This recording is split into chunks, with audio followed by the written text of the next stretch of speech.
the stone. What a people. We always live by the sea. Well, welcome everybody to I See You, Marists in Oceania, sharing our vocation. And today we have two wonderful guests, Theresa and Paul. Theresa, where do you call home and what sparks joy or passion in you? Okay, I've been living here at St. Joseph's. It's a Marist school in the Solomon Islands. And home here in the Solomons, when we say home, it's always our village back at home. In the villages with the Marist community and the students. And I've raised all my kids here. So I would go to the school, my home. The successes of my children brings joy to me, but also working in the school and living in the community, the successes of the school whenever our students achieve, helping them to receive the sacraments that they have. I always there to carry out lessons with them.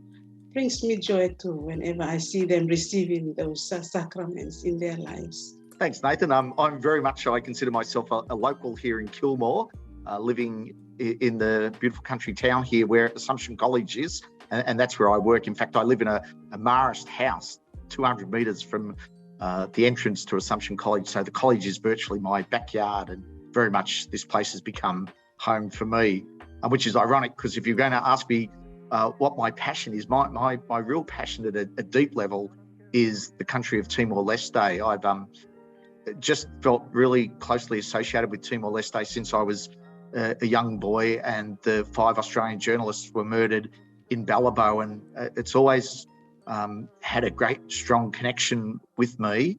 I was privileged to go there in 2000 after the independence vote, and I've been going up there with school groups since then. What was your first experience with Marist? Well, my father was an ex-Marist. That was way back in 1946.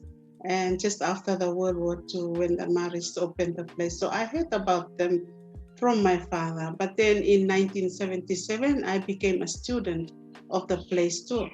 And I came as a young person. For stranger camps over a series of 3 or 4 years as a young adult. And I didn't realise it at the time, but there were the graves of quite a number of Marist brothers were there, and you'd walk amongst that sacred site. And that was probably the first experience of Marist, although not knowing it. How you've been formed by the Marists? As a young person, I think that speaks loud in me.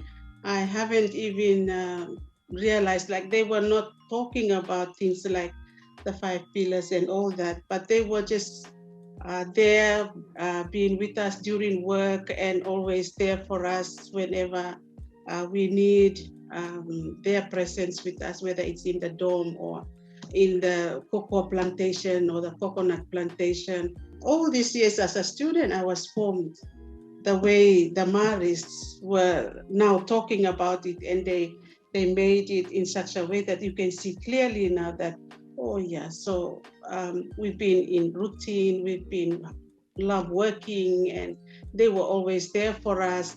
And spirituality is the center of our program. And while I take students to be formed in Marist spirituality to their wonderful events, in fact, I feel like it's me that's being formed when I go to those wonderful days and meet the wonderful people that the Marists seem to have working with them to develop spirituality. You know, I've done the Footsteps program up in Mittagong. The Mission and Life team are always here in servicing our staff.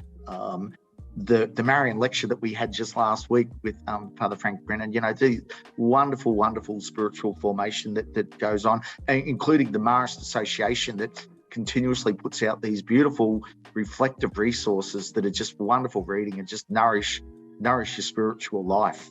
What does a lay Marist vocation mean to you? Side by side with the brothers, we always appreciate their presence with us, and also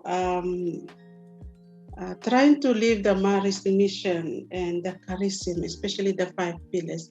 Maybe we've moved on to this need to be church in a completely different way, and it's led by lay people, competent people, not single sex, not necessarily celibate, but male, female, old, young, married, single, part-time, committed for life.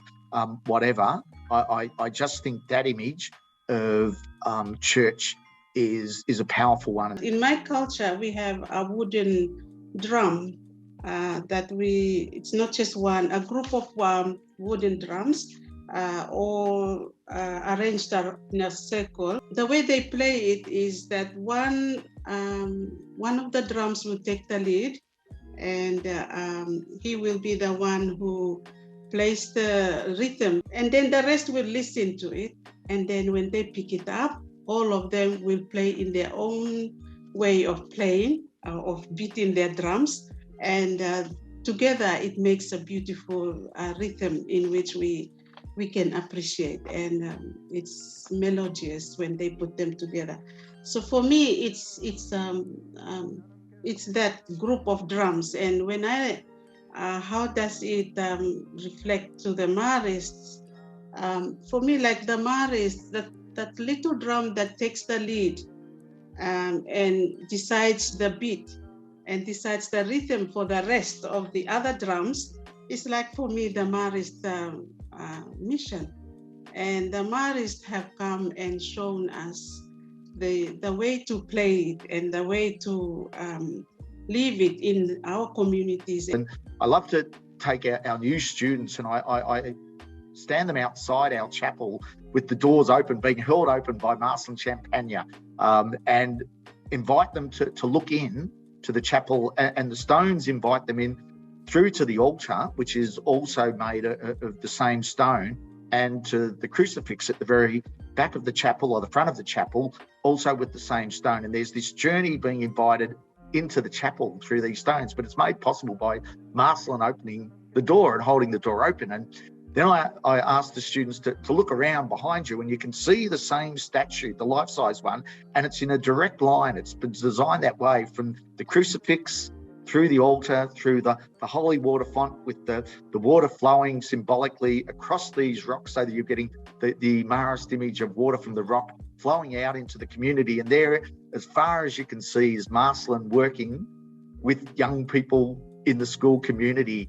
And it to me, it's just an image of what Marist spirituality is, that invitation to come into the church, to go through Mary to Jesus, but also to take what we get inside this chapel, that beautiful Christian Catholic message with its Marist flavour, and to make certain we take it out into the wider community and share it with the world. And that's all made possible by Marcelin Champagne holding the doors open of the chapel that otherwise would remain shut.